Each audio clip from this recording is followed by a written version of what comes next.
Ngayong araw guys, sa pagpapatuloy nga pala ng pagbuo namin ng aming Project Gas Scooter ay sa wakas, napagana na nga rin pala ngayon ng scooter ni Baron mataas tumalon 20 baon. Grabe ang tulin ng kay Baron guys, talaga nag-burn out pa. Kaya ready na ngayon si Baron guys sa gagawin namin long ride sa malapit.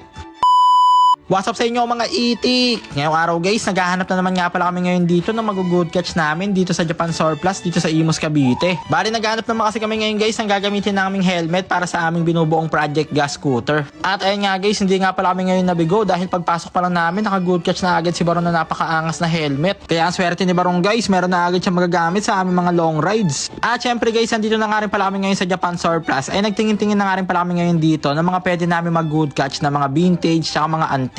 At saktong-sakto nga guys dahil meron agad kami dito natagpuan na mga binibentang mga lumang kagamitan na malaki daw yung possibility na noong panahon daw ng Hapon pwedeng ito daw yung ginamit ng mga tools sa paghahanap ng Mamacita treasure. Eto guys, meron din nga pala dito yung binibentang napakalaking pwede nyong gamiting surfing board pag pumunta kayo sa Surigao. At ayun nga guys, nagtingin-tingin na nga rin pala tayo ngayon dito sa loob dahil sobrang dami pa pala dito yung binibentang mga surplus na mga bago na second hand. Ayun no. At eto guys, may nakita kami dito na pang ice skating. Grabe, solid nito. Kaso bihira lang din naman umulan ng snow dito sa Dasma. At ayun nga guys, pinatagpuan nga rin para si Baron dito na napakahabang parehabang gitara. At eto guys, meron din dito vintage na tsinelas na kahoy. Eto daw yung magandang pamato sa tumbang preso nung unang panahon. Meron nga rin para sila dito mga sapatos guys, so tulad nito Jimmy Santos 6. Meron din dito mga sinaunang pamalo sa mga Japanese na batang 90s. Pero ayun guys, eto nga lang pala yung nag-good catch natin ngayon. Grabe, napakaangas na helmet ni Baron. Kaya isa na namang sanitize customer.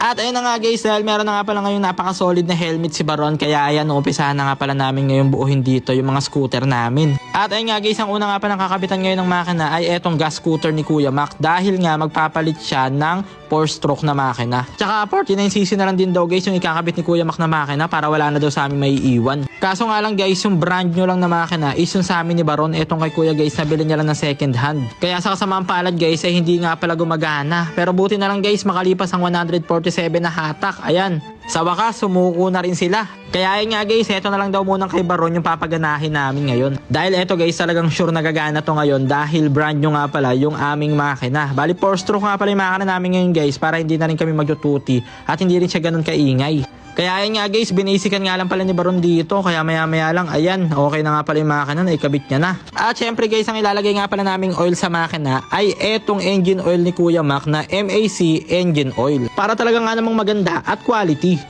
Baka lugi man yan. Kaya ayan guys, nilagyan na nga pala agad ngayon ni Baron ng gasolina para matesting kung gumagana. At ayun nga guys, grabe, solid. One click lang, isang hatak lang, talagang umistart na agad siya.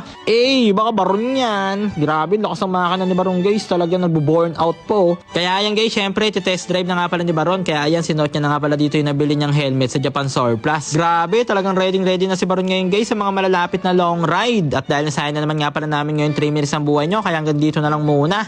Maraming salamat sa panonood guys. I love you all.